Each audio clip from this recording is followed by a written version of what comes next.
I'm Alistair McIntosh, welcome to First Things First, and let's look at our reader's letter. We've had one from Alison Inman all the way from Colchester in Essex, England's finest county, home of the Fort Capri. Anyway, what Alison is asking is, what is the optimum size of a housing association? Why is she asking that? The ITV exposes of our giants is one factor, and also, if you look at the regulator's global accounts, when they began them in 2012, there were 400 or so associations with more than 1,000 homes. Last year, just scraped over 200. So the number of associations has dropped by half in about 10 years. Will that trend continue? Well, it's a possibility. Cost cutting is high up the agenda. Residents don't have a lot of money. Operating costs of housing associations are soaring. How do you close the circle? You bring associations together. That is the conventional wisdom. Back to Alison's question. What is the best optimum size for a housing association? Let's look at quality.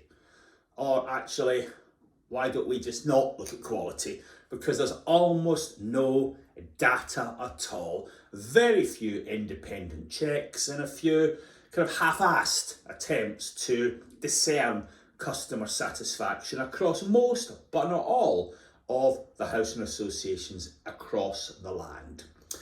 Inevitably, we then turn to cost and so-called efficiency. We open up the global accounts, and the relationship between size and cost is, in the words of the regulator, complex. Supported housing and being located in London are surer signs of higher cost.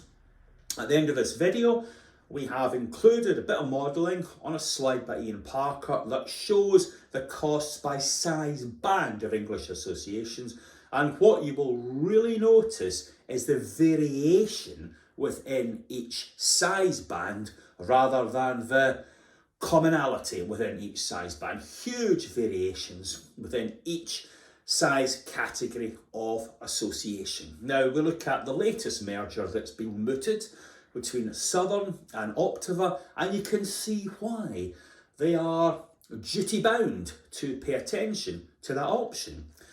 The operating costs for each association vary by more than £1,000 per home.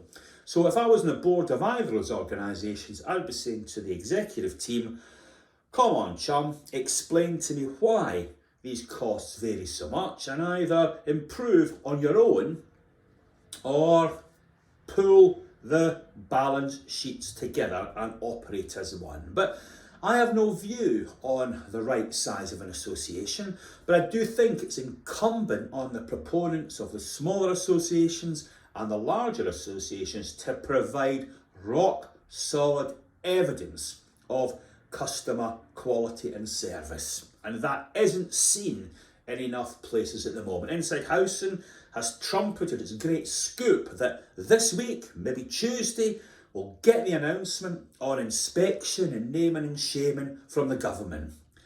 I'll tell you what's shameful, the fact we're waiting on the government to tell us how to manage quality. And I tell you what's shameful, we cannot answer Alison's question on anything other than costs. We've got to pull our socks up, people. Thanks for your attention, and I'll see you again next week.